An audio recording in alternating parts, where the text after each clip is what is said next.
तो जय श्री राम दोस्तों। आज मैं आपके लिए दो भूतिया कहानी लेकर आया हूँ। आशा करता हूँ आपको यह दोनों कहानी अच्छी लगेगी।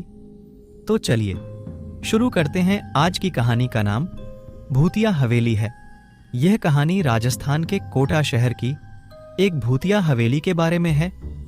यह हवेली राजा महाराजा के समय में बनाई हुई थी, लेकिन पिछले 18 सालों से इस हवेली में आज तक कोई भी रहने के लिए नहीं आया है।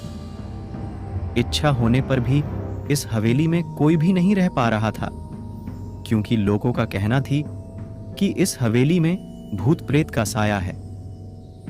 जब अजीत सिंह को इस हवेली के बारे में पता चला तो उसने तय किया कि वो इस रहस्य को जानकर ही रहेगा, क्यों लोग इस हवेली में नहीं रह पा रहे हैं। उसने मजबूत इच्छा शक्ति से हवेली में रहने की पूरी तैयारी कर ली। जब उसने हवेली के अंदर जाने के लिए पैर आगे बढ़ाए तो दरवाजे पे किसी अनजान व्यक्ति ने उसे रोक लिया और नजदीक जाके बोले, कौन हो आप और किधर जा रहे हो? अजित सिंह ने जवाब देने के बजाय उसने सामने सवाल किया, जी आप कौन? मेरा नाम अर्जुन सिंह है और मैं यही पास में ही रहता हूँ। अजित सिंह ने कहा, ओह अच्छा, मैंने सुना है कि यह एक भूतिया हवेली है और यहाँ कोई नहीं आ पाता है, इसलिए मैं इस हवेली में एक दिन रुकने का फैसला किया है। अर्जुन सिंह ने कहा, जी हाँ, आपने सही सुना है और आप भी अंदर मत जाइए। मेरी माने तो आप भी वापस लौट जाइए, यहाँ बहुत खतरा है। यह सुनकर अजीत सिंह खुश हो गया, जैसे उन्हें कोई लॉटरी लग गई हो। अर्जुन ने उसकी खुशी को देखकर बोला, आप क्यों खुश हो रहे हो? आपको तो भूत का नाम सुनकर डर लगना चाहिए। शायद आपको पता नहीं होगा कि मैं भूत प्रेत में काफी दिलचस्पी रखता हूं। अगर इस हवेली में भूत है तो मैं अंदर जरूर जाऊंगा और सारी सच्चाई का पता भी लगाऊं। इतना कहकर अजीत सिंह उस हवेली में चले गए। अंदर जाके अजित ने अपनी बैग को साइड में रखा और हवेली के चारों ओर देखने लगा। सारे रूम भी चेक कर लिए। बाद में ड्राइंग रूम में आके सोफे पर बैठ गया। उसने वहां बैठकर दारू के 2-4 पैग भी पिए। वहीं अचानक उस रूम में लाइट का एक बल्ब चालू बंद होने लगी, लेकिन अजीत ने उस पर ध्यान नहीं दिया। थोड़ी देर बाद दूसरा बल्ब चालू बंद होने लगा। फिर तो हवेली की सारे लाइट चालू बंद होने लगी। यह सब देखकर अजीत अपनी जगह पे खड़ा हो गया और संपूर्ण सावचेत हो गया। अचानक उसके सामने एक छोटा टेबल हवा में उड़ने लगा। करीबन 6 फुट हवा में ऊपर जाके गोल गोल घूमने लगा और बाद में अजीत की ओर तेजी से आने लगा। अजीत ने तुरंत ही अपने जगह बदल दी और दूसरी ओर चला गया और वो टेबल वहीं जाके गिरा जहां अजीत खड़ा था। अजीत कुछ समझ पाता उतने में सोफे की शीट उसकी ओर आने लगी। वो जल्द खड़ा हो गया और छलांग लगा के दूसरी ओर कूद गया, जिसके कारण सोफा दीवार को टकराया और अजीत बच गया। अचानक सब कुछ शांत हो गया। अजीत ने चारों ओर सतर्कता से देखा और बड़ी आवाज में बोला, तुम जो भी हो सामने आकर के बात करो। वहीं एक बड़ी परछाई उसके सामने आई। अजीत ने उस परछाई को देखकर बोला, कौन हो तुम और क्यों मुझे मारना चाहते हो? परछाई, तुम्हारी भूल के कारण। अजीत, मेरी भूल? मैंने कौन सी भूल की? परछाई, इस हवेली में आने की भूल। मैं किसी को भी इस हवेली में खुश नहीं देख सकता। अजीत, लेकिन क्यों? वो परछाई ने जवाब दिया, आज से 18 साल पहले इस हवेली के मालिक ने मुझे यहीं पे ही मार डाला था। मेरी कोई गलती भी नहीं। इस कारण की वजह से मेरी आत्मा इस हवेली में भटकती रहती है। मैं किसी को भी इस हवेली में नहीं रहने दूंगा, क्योंकि इस हवेली में मेरा खून हुआ था। इस हवेली में जो भी रहने के लिए आएगा उसकी मौत होगी। अजीत ने कहा, मैं तुम्हें अपने असली रूप में देखना चाहता हूं। तुम्हें मारने से पहले मैं तेरी यह इच्छा अवश्य पूरी करूंगा। और उस पड़च ने एक भयानक उसका चेहरा इतना भयानक था कि अजीत भी एक क्षण के लिए डर गया था, लेकिन दूसरी ही क्षण में उसने अपने आप पर काबू पा लिया। बाद में इसने अपनी जेब में से सफेद पाउडर निकाला और उस भूत के पर फेंक दिया। भूत के पर पाउडर पड़ते ही वो जलने लग गया। बड़ी बड़ी ज्वाला उठने लगी। वो बहुत जोर जोर से चिल्लाने लगा और बाद में पूरी तरह से जल गया। उसके बाद अजीत ने चैन से सांस लिया और वहीं पर सो गया। दूसरे दिन सुबह जब अजीत को सही सलामत हवेली से बाहर आते देख अर्जुन को आश्चर्य हुआ। अर्जुन ने अजीत से पूछा, तुम कैसे जिंदा हो? जब अजीत ने अर्जुन को कल रात को घटी घटना को परी तरह से बताया और बोला, अब यह हवेली भूतिया हवेली नहीं रही। यह थी मेरी पहली भूतिया कहानी। अब मैं आपको दूसरी भूतिया कहानी सुनाने जा रहा हूं। इस कहानी का नाम शिमला के श्रापित पहाड़ है। यह कहानी उन 4 दोस्तों की है जिसके साथ कुछ ऐसी घटना घटी कि जिसे उनका पूरा जीवन ही बदल गया।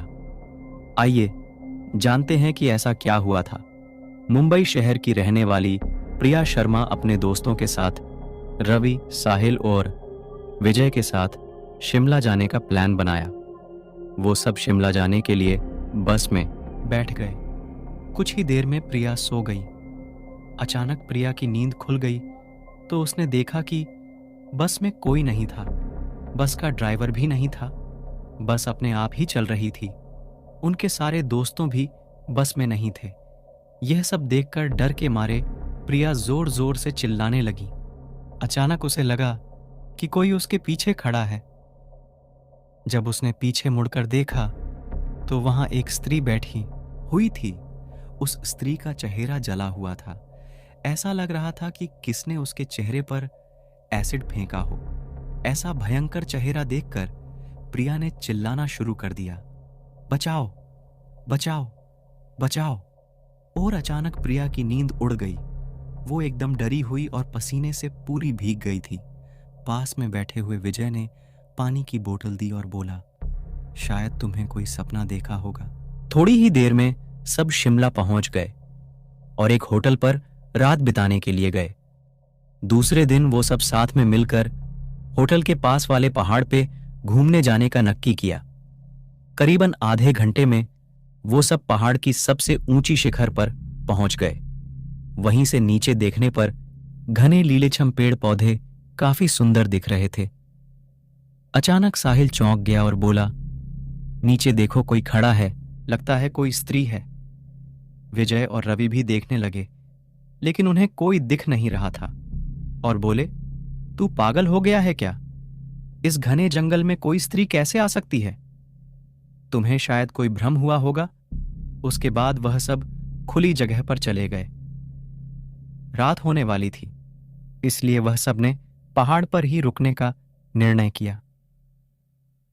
इसलिए उन सब ने वहां पर ही तंबू लगाया और खाने पीने के लिए सामान बाहर निकाला।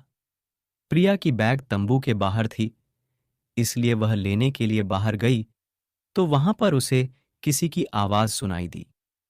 प्रिया उस आवाज की ओर अपनी नजर घूम आती है तो उन्हें सामने से कोई 3 आदमी आते हुए दिख रहे थे। उनके हाथ में धारदार हथियार देखकर प्रिया डर जाती है और दौड़ के तंबू के अंदर आ जाती है। उसने अपने दोस्तों से भी यह बात की लेकिन कोई उसकी बातों पर विश्वास नहीं कर रहे थे। प्रिया चिल्लाकर बोली, आप सब पागल हो गए हो क्या? कोई भी मेरी बातों पर भरोसा नहीं कर रहा है। चलिए मेरे साथ बाहर, मैं आपको बताती हूं। वो सभी बाहर आके शिखर की टोच से नीचे देखने लगते हैं। उतने में ही उन सभी को लगता है कि कोई 3 लोग उनकी ओर बढ़ रहे हैं। ये सब देखकर वो सभी डर जाते हैं और तुरंत ही अपना अपना सामान समेटने लगते हैं और बड़े से पत्थर के पीछे जाके छुप जाते हैं। थोड़ी ही देर में वो सब ऊपर आ जाते हैं। प्रिया देख रही है कि उनके हाथ, पैर और श्रीराम आदमी जैसे बिल्कुल नहीं थे। वो सब एक जगह पे बैठ जाते हैं और कुछ तांत्रिक विद्या शुरू करते हैं। उनमें से एक आदमी अपनी हाथों की उंगली को काट देता है लेकिन अंधेरे की वजह से उन्हें कुछ भी ठीक से दिखाई नहीं देता है। अचानक उन चारों ने देखा कि एक औरत उन आदमियों के बीच में आके लेट जाती है। कोई नहीं जानता कि आखिर वो औरत वहां पे पहुंची कैसे। प्रिया ने कहा, मुझे कुछ समझ नहीं आ रहा है, आखिर यह सब हो क्या रहा है, मुझे बहुत ही डर लग रहा है। एक के बाद एक वो तीनों उस औरत को सूंघने लगे। वहीं पे अचानक उस औरत ने अपनी उंगली उठाई और हमारी तरफ इशारा करने लगी। हम सब डर गए। वो तीनों उस औरत को छोड़कर हमारी ओर बढ़ने लगे। हम सब पहाड़ी से नीचे होटल की ओर दौड़ने लगे। हमारी आवाज सुनकर वो तीनों हमारी ओर दौड़ने लगे। प्रिया और साहिल सबसे आगे थे और विजय और रवि उनके पीछे दौड़ रहे थे। प्रिया और साहिल होटल तक पहुंच गए, लेकिन रवि और विजय का कोई पता नहीं चल रहा था। हमने होटल वालों से उनके बारे में सभी बातें की तो उन लोगों ने कहा कि उस पहाड़ पे कोई नहीं जाता है, वो पहाड़ शार्पित है, जो भी वहां जाता है वो कभी वापस नहीं आता है। आपकी किस्मत अच्छी थी कि आप अभी जिंदा हैं, लेकिन हमारे दोस्त रवि और विजय कभी भी वापस लौट के नहीं आए। हमने उन्हें ढूंढने का बहुत ही कोशिश की, पुलिस कंप्लेन भी करवाई, लेकिन कोई फर्क नहीं पड़ा। आवाज सुनकर वो तीनों हमारी ओर दौड़ने लगे। प्रिया और साहिल सबसे आगे थे और विजय और रवि उनके पीछे दौड़ रहे थे। प्रिया और साहिल होटल तक पहुंच गए, लेकिन रवि और विजय का कोई पता नहीं चल रहा था। हमने होटल वालों से उनके बारे में सभी बातें की तो उन लोगों ने कहा कि उस पहाड़ पे कोई नहीं जाता है, वो पहाड़ शार्पित है, जो भी वहां जाता है वो कभी वापस नहीं आता है। आपकी किस्मत अच्छी थी कि आप अभी जिंदा हैं, लेकिन हमारे दोस्त रवि और विजय कभी भी वापस लौट के नहीं आए। हमने उन्हें ढूंढने का बहुत ही कोशिश की, पुलिस कंप्लेन भी करवाई, लेकिन कोई फर्क नहीं पड़ा।